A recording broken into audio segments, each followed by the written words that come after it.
So Project Management Institute ran a study in 2020, or published in 2020, that forecasted 250 million project management jobs to be created from 2020 to 2030. Now, we all know in 2020 there's a little bit of A a hiccup. global issue, Yeah. and so those numbers, I would argue probably haven't changed too much over time, but that essentially equates to 25 million project management jobs each year being added globally.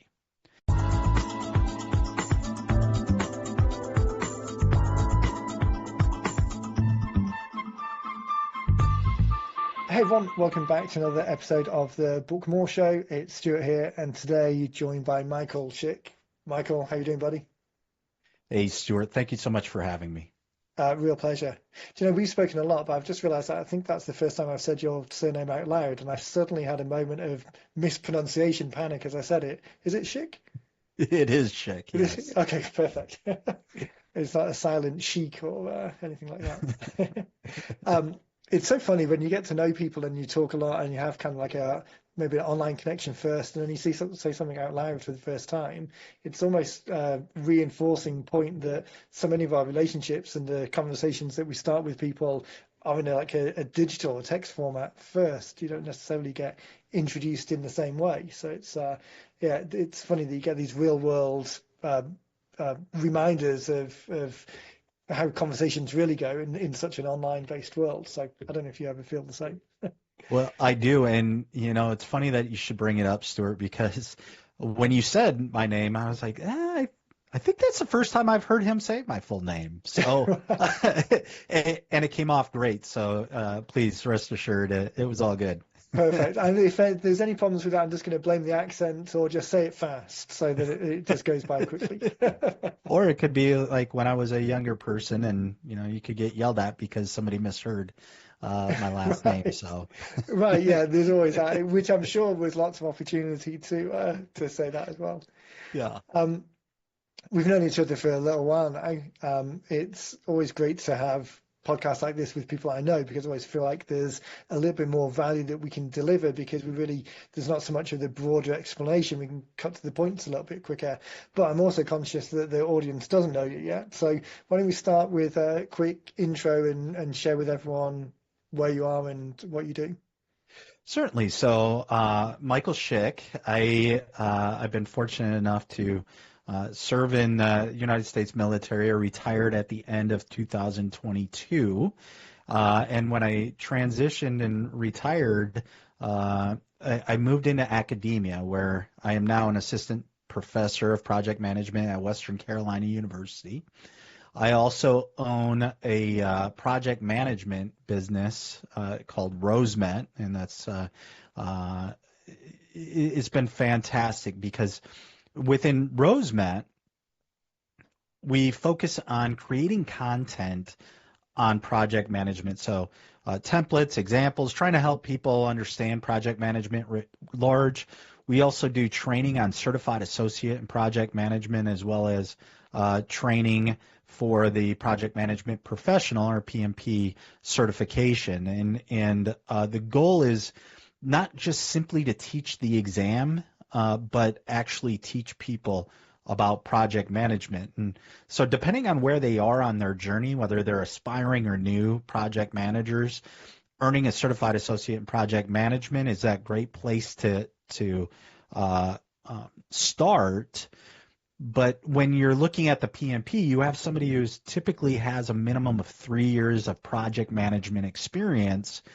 And so now it's taking it to the next level, and being able to meet people where they are, help them achieve their goals in moving into project management or elevating their career, is certainly an amazing approach. Now, on the assistant professor side, I teach undergrad students, but predominantly teach graduate students in project management. So these are people with years and years of project management experience. They may have a PMP already, and now we're trying to professionalize them in a manner of saying, all right, yes, you understand the tools and techniques now, understand the team dynamics of and how to motivate teams, create trust within teams. And then we certainly get into advanced tools and techniques, but we're trying to elevate people to move into the C-suite type of roles.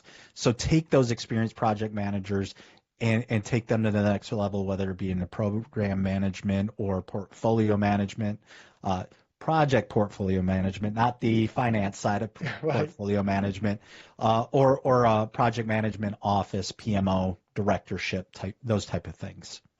That academic course, is that entirely, are the students entirely going through project management or program management based course, or is it one module as part of a broader business management type program?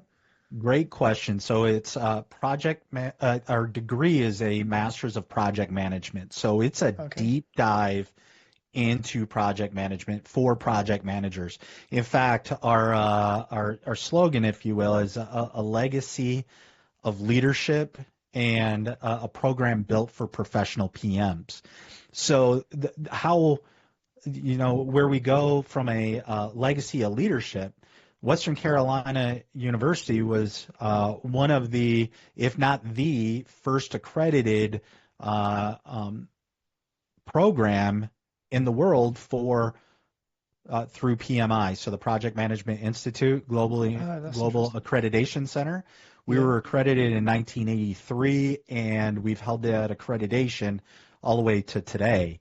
And so, being the first one, United States, again, we argue in the world that was accredited by PMI, we've shown a track record of success. And this is a deep dive into project management. We don't pull in any other type of classes.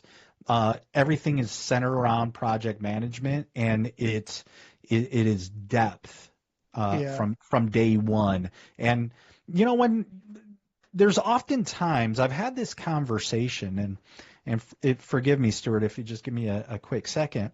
Yeah. You know, there people are certainly proud of their PMP, and as they should be. That's a challenging exam.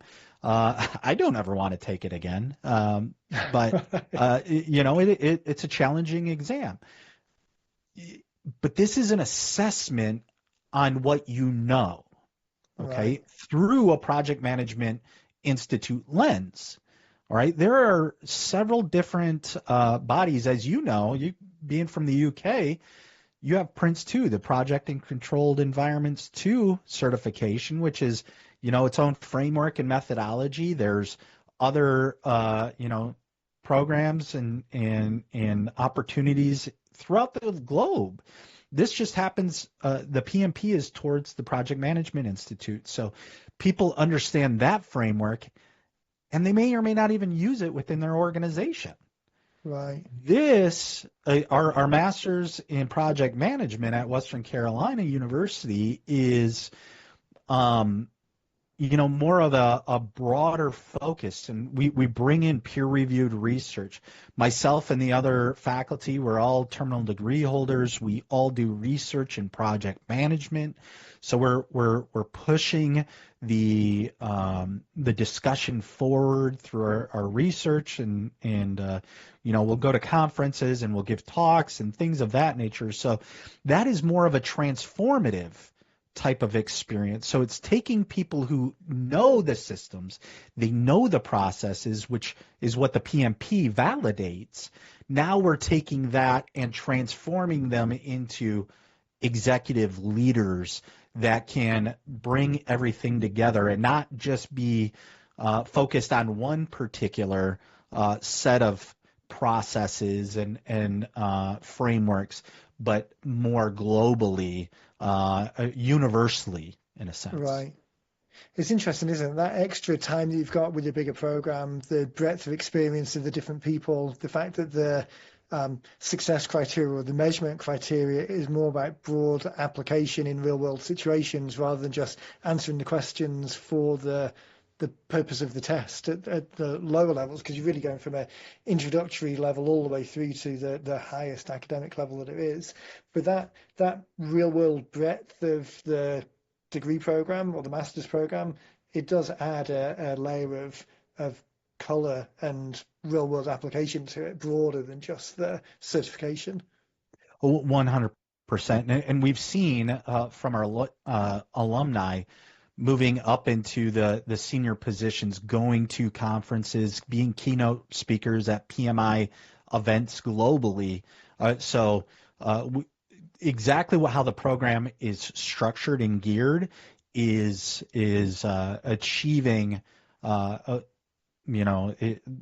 results that we're aiming. And I got to say, it's in large part, I would say, is the faculty before me.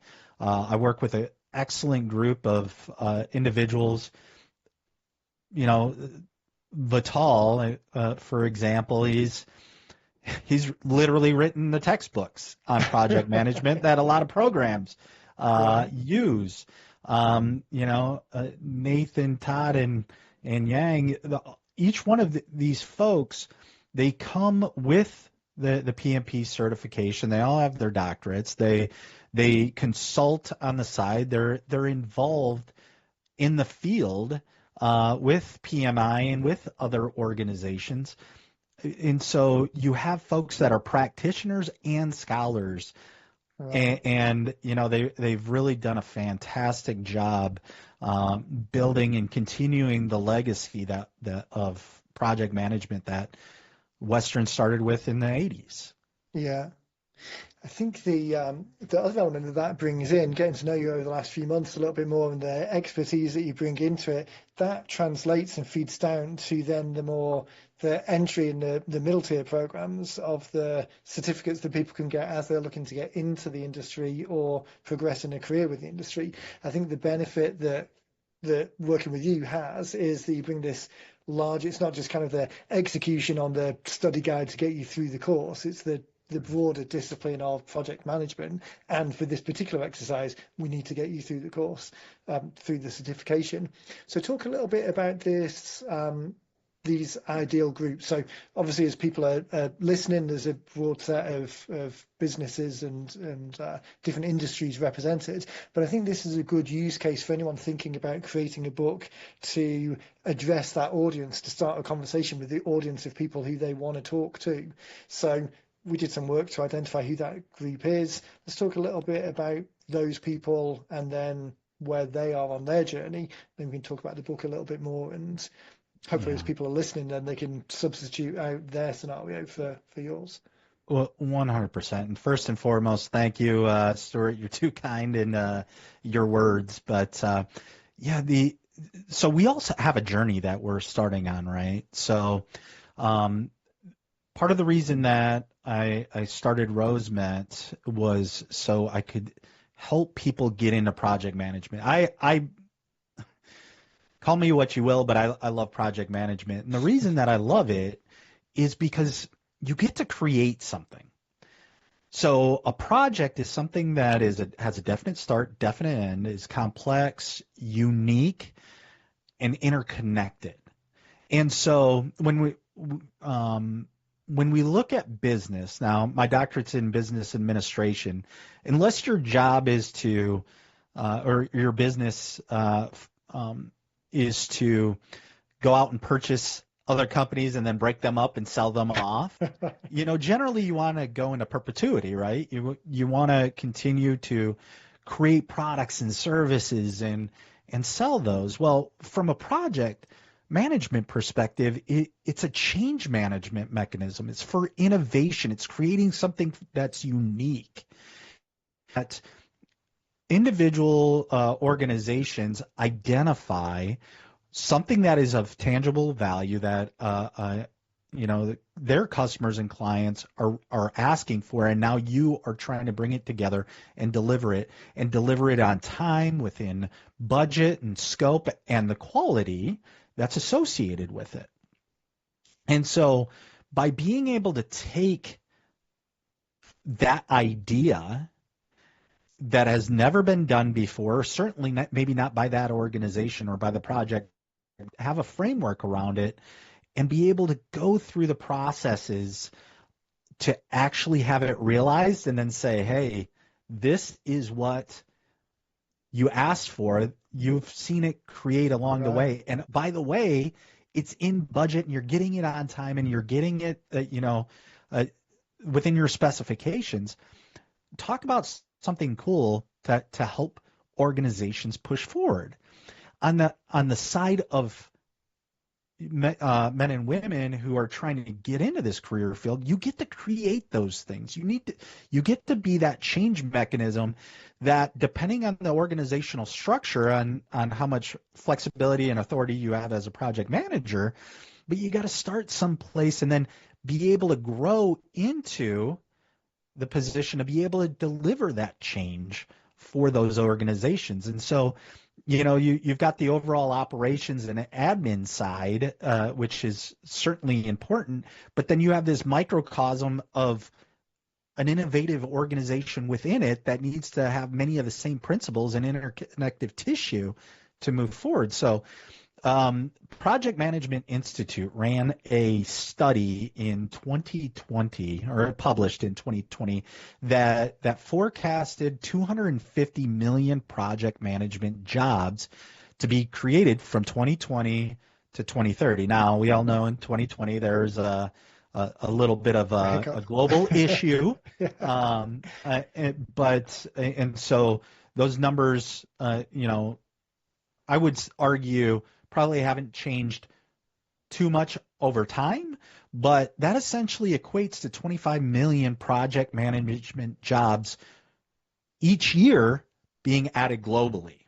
Right. And so the Certified Associate in Project Management, or otherwise CAPM, at least within the United States and North America, Forbes ran a article that PMI also has on their website that suggests somebody who has a certified associate in project management annual salary is around $72,000 US dollars per year.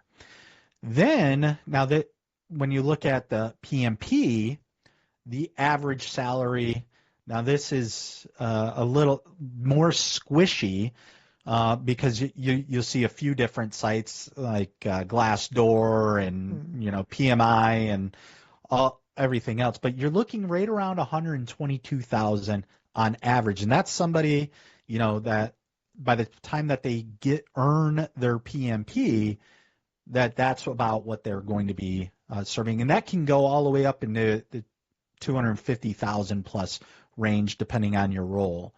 But ultimately, for those who are interested in having that opportunity to affect change, to be able to create something, be that driver within an organization that is able to take something finite and have strategic change, that is what is particularly interesting and what we want to help people achieve.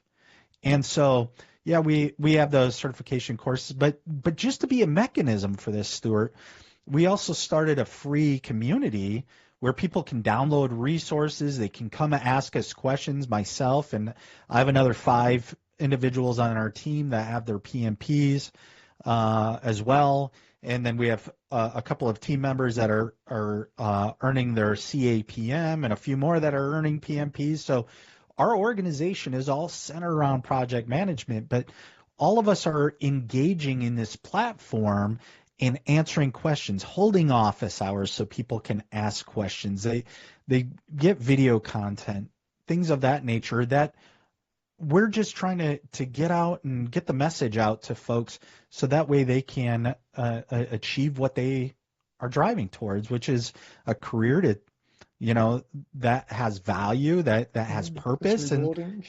And I would like to think rewarding, but I'm biased. But you have experience in project management. If I remember correctly, you started off as a project manager, didn't you? Yeah, it's funny. It's a flashback. As you're talking about things, I'm kind of half of my brain is listening to what you're saying and paying attention and being a good host. And the other half is thinking, man, I used to know all of this off the top of my head because I was involved in it for so long. So with the UK background, like you say, we were Prince 2. So I forget the name of the introductory exam, which is the equivalent of the CAPM, but then the Prince 2 practitioner was the PMP equivalent. Um, Yes. but my actual background was more on service delivery and service transition. So we had the ITIL, the ITIL framework. So again, when you're in that career and you're thinking about it as a career, there's lots of opportunities to add certifications and more frameworks to the list, to the resume. But then it's the real world application of that that makes the difference. And I think that from a project management perspective is also to a certain degree what insulates it from potential AI changes. Obviously, AI is going to impact everything, and the kind of PMO type roles, the more execution type roles on making sure that all of the I's are dotted and T's are crossed. Right. All of that type of thing might get more AI'd, but the discipline of project management is dealing with the soft, squishy edges of things that make it out of scope and out of budget and out of time, and all of the reasons why it isn't just going to plan like it should be. So that transition from people who have got that skill set or that interest or that drive to see a project through, I think this career is really open, is a really good match and can open a lot of doors for people. 100%. And, I love the fact that you brought up AI. That one of my research areas is artificial intelligence. Now, I'm not talking about, the programming side of large language models. It's just more looking at it from rationality versus bounded rationality. And just to give a quick snippet without really going Right. too great a depth and boring everybody is, we're only capable of making decisions on the information that we have available to us and what we know that's objectively true or your subjective Yeah. perspective. But when we start bringing in we started seeing the change within the internet, and organizations like Google that can index and catalog all this information. So when people go out and do a search, they're able to pull back that information, and to the extent that they can retain the information and apply it, then you can make decisions on that. Now, if you're grabbing AI and providing that the AI is built on objective, truth rather than injecting certain perspectives, you are because then that turns into a garbage in, garbage out type of Yeah. scenario. But regardless, it's going to get you closer to having more of a fully rational decision making because you're pulling the arguably as it advances into a more the wisdom of the world type perspective. So you Yeah. can see those dynamics. Now, here is where it's really important, whether it be on project management or decision making writ large, is the human wisdom of it to be able to discern. Yeah. Okay, as these models tighten, yeah, I can say, all right, here is the project that I'm working on. These particular, what would be called a work package, and that's just a smaller structure of something that needs to be performed. What do you say, possible risks are for during this particular segment, this work package that it's being worked on? Well, it can help you brainstorm, all right, but you're going to have to add the variables into it Yeah. and say, well, no, that doesn't apply because of this reason, that one, or it will apply because of X, Y, Z, and being able to discern, and then connecting with the other humans that are actually either A, doing the work, or B, handling their segment of the work to be performed. And so project managers, yes, AI will be useful, in my opinion, to help, tighten in and making sure that you're staying more on schedule and help you with ideation and things of that nature.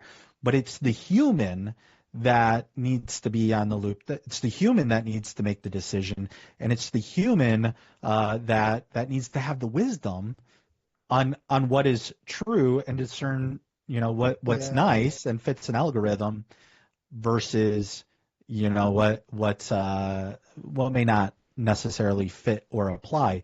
There's an old saying that, don't let the tail wag the dog. AI is an enabler. You can't, just because AI says it doesn't mean everything else needs to adjust because of it. I'm often reminded of The Office.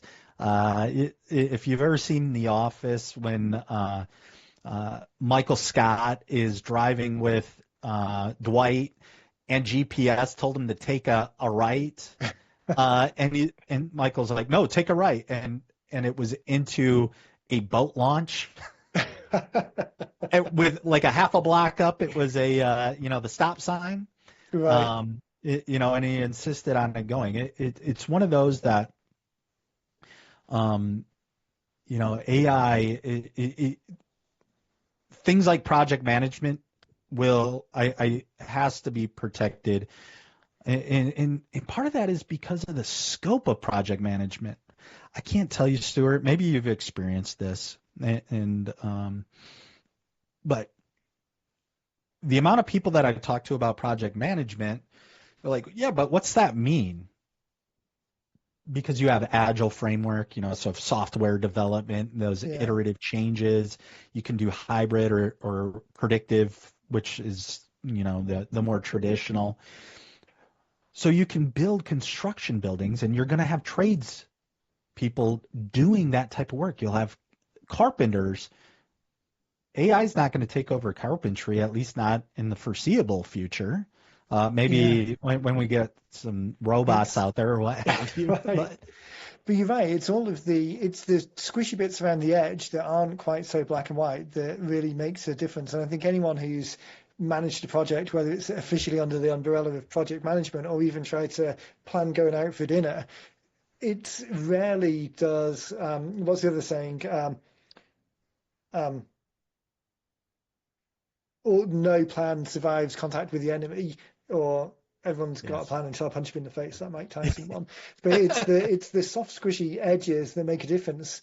So when we think about the people, and I think this is where it's going to get really meaningful for listeners, we think about there's an audience of people out there who are the perfect fit, whether they know that they are or not, whether they've been exposed to the potential of project management or not. So there's an audience, and then there's the what you do, and the visible prospect to those ones who are kind of going around and looking for project management information, and the invisible ones are those ones who are ideal candidates, but maybe they just don't know.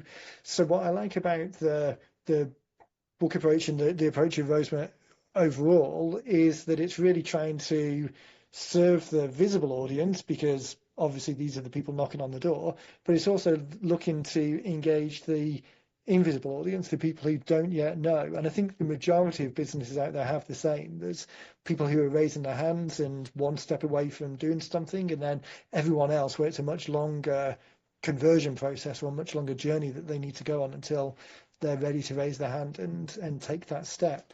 So talk a little bit about that group of people, the ones who are the perfect fit, who maybe have thought about project management but have been turned off by the idea that it's more studying. What are we doing to engage, to share with those people what the potential is and kind of demystify the path? Yeah, no, I appreciate that.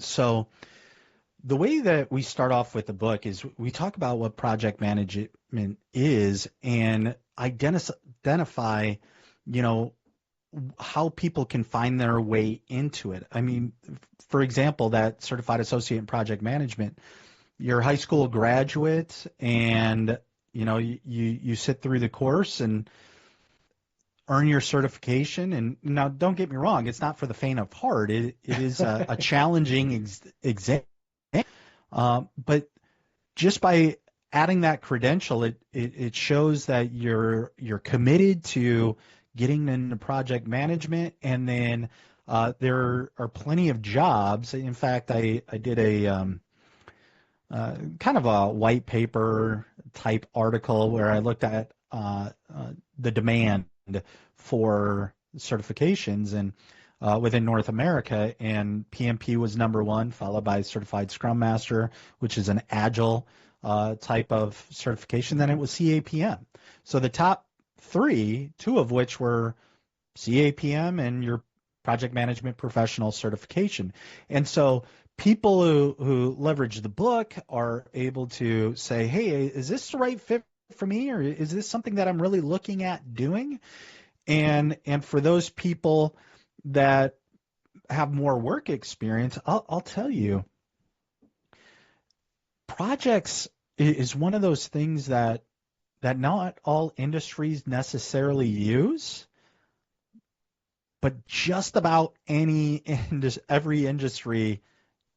So it doesn't use that lexicon, it doesn't use that verbiage, but it's there. So those people, unless you're in a formal project management type role that leverages PMI's framework, if you have 5, 6, 7 years experience in, whether it be in the restaurant industry, if you're maybe revamping or renovating and bringing in a new kitchen, or you're opening a new store, or you're even finishing a basement in your house. These skills are practical for everyone, and once you have that firm understanding of what a project is, which the book, at a basic sense, this is for those people to create understanding and awareness. But once they have an understanding, then they can choose which path makes the most sense for them, and really take a new vector in their career, if that's the lens. And then I would say, from a business owner perspective, you and I have seen this, we've talked about it at length, but organizations, sometimes they get so used to the way that they've gone about it, looking at slight tweaks can find efficiencies in the way that they go about bringing change with their own organization. So whether they see it as useful for their organization or for their employees to bring on these experts, or get these people trained to become experts in project management, all to save them money over the long term, because now they are able to take a systematic approach with technically and tactically proficient understanding into their organization of to keep things on time and on schedule, on budget, within quality parameters, focusing on risk, all of the things that are important to business owners. Yeah. So that idea of the cost of a project overrun, I mean, I think everyone has experienced it to some degree, but it's really quite dramatic once you start looking at the numbers. And there's, again, I mean, even going back 15 years or so when I was involved, there was still case study after case study after case study of the difference that management, both in terms of the staying on budget and the deliverable actually being deliverable, and the quality of it doing what it wants. I mean, there's really some bad stories of long projects running, expensive projects, and then the deliverable just being scrapped effectively because it's just not fit for purpose. So I think from a business owner's perspective, again, having an awareness of the discipline is super powerful. Yeah. The idea that people are maybe they've got a concept that project management is out there. They might be in an industry that recognizes it as a discipline, and there's people in those roles. Maybe they've heard the stats about the jobs and the demand, that it really is a reliable career path going forwards. Some of the ways that you've got to start the conversations with them, as we were talking in previous calls, is around this idea that they've got skills, they've got some experience, but they're turned off or reluctant because they feel like there's an overhead in the certification side of things. So they're kind of scared by that. Yeah. Do something to demystify or take the terror away from those types of things. Talk a little bit about that and people's experience of it as they're coming in. Yeah, no, and that's a real concern because the exams are difficult, and you'll hear people who sit for the exams that they say they're never going to let those certifications slide. They're going to continuously keep up with their professional development units, which are essentially continuous learning, because they don't want to have to take the exam again. And so, or if they're not going to do it, they're just not going to do it again. So, Right, uh, yeah. um, so we looked at it through a lens of, all right, one, how are we able to meet people where they are, get them trained, and also fit within their schedule. So we certainly will do asynchronous, but we offer an asynchronous approach. So in other words, rather than like you and I are having a conversation right now virtually, it's on demand, so people can view the course. But then we hold office hours daily. So people who come in and have questions and they're trying to study for this exam is they can ask us questions. They jump on. They have touch points with me. They'll have touch points with other of our PMPs, which they come from chemical engineering or civil engineering, IT project Mm. management, and so educational background. So they come from various different areas, but we're able to answer questions because the methodology is is structured and broad enough to fit within nearly every industry, with touch points and tailoring to go in, whether it's going to be an agile or adaptive model versus the traditional predictive.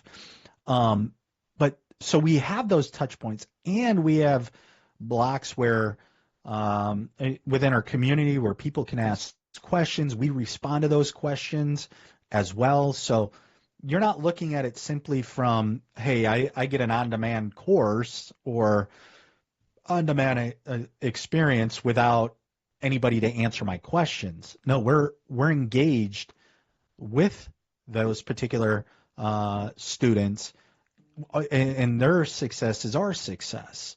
If they don't succeed, that's our failure. It's not Mm. necessarily the individual's failure. And then we've also created these test simulations that I would argue, are harder than the exam themselves. So if they can Right. pass our exams, the intention is they go in and they ace the exam. I say ace because there isn't, the Project Management Institute doesn't grade it like A, B's, and C's and any of Yeah, that yeah. stuff. It's a pass or you didn't. But um, ultimately, our goal is for everybody to come in, not only understand the material, but walk away with the exam. So we're meeting people where they are. We're helping them to learn project management and get ready for the exam by having touch points, and then also give them the flexibility to study when it's convenient for them. Because whether it's a military member, is stationed overseas, deployed, or their spouse who's got to move every couple of years, or somebody who's at home with a bunch of kids, and or has to work 60 hours Yeah. a week to The support their rest of family. life coming in. Yeah, I mean, life happens.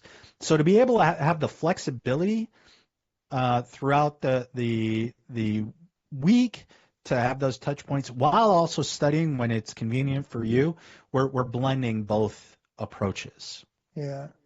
I think as we were talking about book titles when we were going through the setup stage, there's that idea that there's multiple touch points. We'd already kind of dialed in who the core group was that we wanted to talk to. So again, to make it applicable to other people listening, in your world, you've got existing people who are certified and looking to develop that career, and new people coming in who know they want the career, and people who don't know that they want the career but would be perfect fits for it. So those three groups, you already identified that group as that middle group, the group of people who were aware of it but moving forward.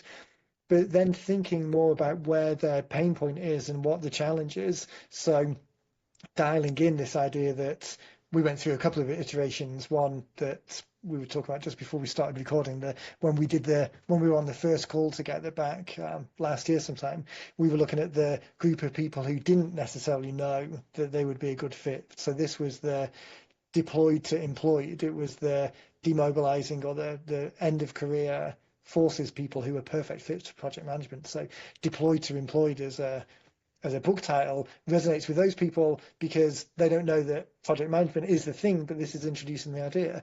Now know the group of people who are the academic ones who are really deep in their career are probably going to find you anyway because it's more of a known world. But that middle group of people, their pain point, the challenge that they were having for a lot of them is around this idea of the fear, and they know the stuff, but they don't really know how close they are if only they did a little bit more. So Right. the whole idea of dialing in the single target market and then focusing really on what the pain point is, what their starting point of the conversation that will get them to raise their hand, it's a really useful exercise. Whether it's a book or an email that you're sending out, it still works. 100%. I will say, thanks to you and your team for the help with the book and really dialing that in for helping these people, because ultimately that's what it's about is, I'm passionate about the career field because I've seen all the goodness that has come from it. I've been in and around project management for nearly 25 plus years. And to you know for people to understand that they actually do project management, they just didn't realize it in the name. Yeah. If you ever have a boss that comes up and says, hey, I need you to figure this out, and now you're like, well, I guess I'm just Figuring okay, it out. I got to deliver this thing. Yeah. you know and by having a set of inputs, tools, and techniques, and to create outputs, having that framework, and the book that you helped us with was fantastic in creating that avenue to educate people of where they're at and where they understand what needs to be done, or what is within the realm of possibilities, I should say, Mhm. with a little bit of sprinkling in of some project management knowledge, but ultimately looking towards that career progression. So starting with, I'm dipping my toe in the water and seeing if project management's where it's at. All right, now I'm mid-career, and now how do I transform into an executive leader focused on motivation and change? And Right. so, it's we're it's been a fantastic journey thus far, Stuart. Yeah, it's exciting to see it start come together in like the final stages now of wrapping it all up. One question I always like to ask is the ideas of using it and getting it out there to people. When you first started the project and thought about a book as an opportunity to have that way of engaging people, did you have particular ways of using it in mind? Did you think, okay, I want to use something in this context and a book is the right thing to do? Or was it more coming from the point of view that I know a book is going to provide value and then I'll find the specific ways to use it later? Well, from my perspective, I, being an academic, I was kind of looking at it from an academic perspective. And let me be clear, the book is not an academic piece. It's not a peer-reviewed article, journal article. This is meant to, create understanding and broader commercial type value type of approach. So this is to fit a need for individuals. And so because I hearing the conversations from service members to people that are interested in project management, trying to figure out how they get into it. I saw a particular gap, if you will, that was present. And so I wanted to create something that created awareness for the broader field. Now, whether they take my book and go out and work with any of the project management organizations out there, great. This is all about creating that understanding about the career field. If they end up with us, great. I mean, that's perfectly fine as well. But it is more about having people create the understanding what the realm of possible is. Technology, we're in a fantastic time where just about, a lot of things are possible that were only dreams years ago. Now, how do you harness human capital and the strength of human beings and the experiences and all center that towards achieving what it is that you're trying to set out to do, and do it in a manner that is appropriate and effective, efficient and effective. And so that's, from my perspective, that is the approach and why I decided to pursue a book, particularly on the arts and science of project management and demystifying what the certified associate in project management and the project management professional certification is. Because quite frankly, going back to that article that I did about a year and a half ago now, was looking at the most in-demand certifications, and two of the top three are both from Project Management Institute. Yeah. It's interesting as well, isn't it? I think so many times we think about doing marketing activities as the short term, we're going to take an action and we want a result immediately. And if there are results down the line, then we don't attribute it to this action in the first place. It's very much a kind of an ad-based approach of, hey, I'm going to run an ad and I'm going to see what the return is in the next 30 days, and after that it goes away. Whereas the reality of most of the real world business that we do, and books as a marketing methodology, is that return comes over the long haul. The conversations that we have with people, the introductions that we make, the presentations that we do, all of that typically results in business years out into the future, not days out. And the book's very much the same. So even if someone is introduced to the idea and it's not for them today, a book's probably going to live on their shelf for a longer period of time, and in 2 years' time, the timing might be right for them. Or maybe they'll read what you write and take the certificate with someone else, but then when they come to do the PMP or maybe later the master's level course, again, you've started that conversation and added some value early in the process. So there's more of a likelihood that something will come from that, even if it's not the immediately attributable stuff that we often spend too much time thinking about. Well, and that's exactly right. And ultimately, you're looking at a transactional, to go back to your ads discussion. That's a one shot, and you may recycle it a year or two from now and maybe clean up a little bit of the imagery and send that out again and push another campaign. But where a book is, especially if it's there's a digital option, and you could have your hard and soft cover versions as well. But that's gonna live beyond its years, and the organic nature of it. Right.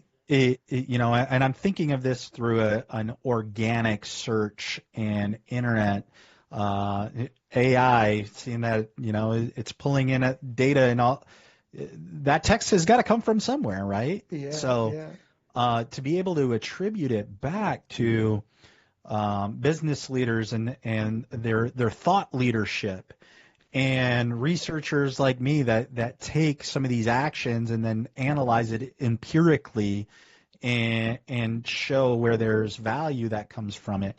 All of those come back to the writings and the books and the long-term approach. So that's my long-winded way, I'm sorry, Stuart, of saying, yes, no, I fully agree. The organic side of things that comes with a book has staying power. Yeah. And Everyone so was you, trained from birth not to break books or tear them up or throw them away. There's an outsized value to them just because of the way that it's packaged that we get to take advantage of a little bit. I always remember we did a podcast a couple of months ago now with Lee Ramey. It's back in the feed, but he was talking about taking his books and putting his sticker on the back of it with his contact details, and they are, if I remember the details correctly, I'm pretty sure they're a mold remediation company, that type of indoor air quality type place. So he would take some of the books and leave them in doctors' surgeries, just in the waiting room, like on the tables, and then just put his contact details on the back, because his premise was they're going to live there for a long time because people are sat there reading, and people who are in doctors' surgeries are also probably good candidates for being worried about indoor air quality because of the nature of that cohort. So I asked him, "Oh, but did you have some relationship with the doctors? Were they okay with you doing that?" He said, "Oh, I didn't ask. I just walked in and sat down and put it on the desk and then stood up and walked out again. And he'd just do a circuit every couple of months and put another one there if it got taken away." So anyway, this idea that there's an organic longevity that is beyond anything that we can measure is it's super interesting. that would be an interesting case study to see how many clients he got from doctors' offices. Right. Yeah. And then a backward study of like cause and effect to see if there was some kind of medical condition in that local community that was then causing more of a indoor air quality issue that kind of spiked the results. But yeah, it's so interesting. Part of me is wondering about, maybe you should partner with Joe Polish and, with his old carpet cleaning side of the Right. house and going with the carpet cleaners and Yeah. and Yeah. and having those handed out as well because, hey, you know what? Yeah. And actually, that's Remediation's the thing. another. Yeah, and that I refer to it as complementary non-competing businesses. The idea of these complementary businesses who have your clients, but they're not competing because they're doing a different thing. But the carpet Yeah. cleaners to the mold remediation, I mean, that's a perfect match between the two because, again, complementary non-competing. So I think whenever you're thinking about this idea of organic growth, and let's go to the second degree influence circle of people where you can add value to the conversation. Again, all of us in business have those relationships or those opportunities, but it does take a minute or two to get to that point of being able to think about it because we're so consumed with the day-to-day stuff first. But yeah, 20 minutes of sitting down with a pencil and thinking about who those people are, it really gives you a good organic kick that's broader than the initial. Yeah. Um, I always seem to wrap up every podcast by glancing at the clock and realizing that time's flown by. So again, the same's happen. I want to make sure that people can reach out and find out more about what you do, either if they're interested in project management specifically, or they just want to connect with you to talk about the ideas more. Where's a good place to send people? Where's a good place for people to go? No, thanks for asking. There's a couple of spots, obviously via LinkedIn. I'm there. My last name is spelled Shick. You know, Shick is often conflated with the razor, which is not spelled the same way. Or our website, which is www.rosemet.com. That is ROSEMET.com. And then, as you and I were talking about, certainly welcome people into the community and take a poke around, shoot us a message, and we're happy to help you out or answer any questions about your own projects if you're stuck or how you should engage with your stakeholders or any risk type of discussions or what have you. That is a free community that we have access, and you can get that from our RoseMet page, or you want to send me a message via LinkedIn. I'll get you set up. It's pretty easy. Perfect. And I'll get the link to that as well and make sure that the three links to your LinkedIn, the homepage and the community page, I'll put all of those in the show notes. So as people are listening or watching along, just one click and they can get straight through. So yeah, that'd be a great resource. I think as well, not just for project management as a discipline, as a project manager, but also just to be able to ask those questions. It's yeah, super useful. Excellent. Well, Fantastic. Well, thanks for your time. It really has flown by. Let's circle back later in the year, maybe once the book's been out there for a little bit longer and we've been using it in certain ways, and we can maybe do a follow-up episode and share some of the stories about how it's engaging those people that we're trying to engage. no, that's great. Maybe we can go over the case study or whatever Yeah, comes from that. But either way, Stuart, unsurprisingly, our conversation's always fantastic. And like you, I looked up, I said, oh, we're we're a little bit over time. it So flies by, right? It flies by. Well, again, appreciate it. I'll let you go for sure. Everyone, thanks for listening. Make sure you check out the show notes for links directly through to Michael's stuff, and we'll catch everyone in the next one. thanks, Stuart.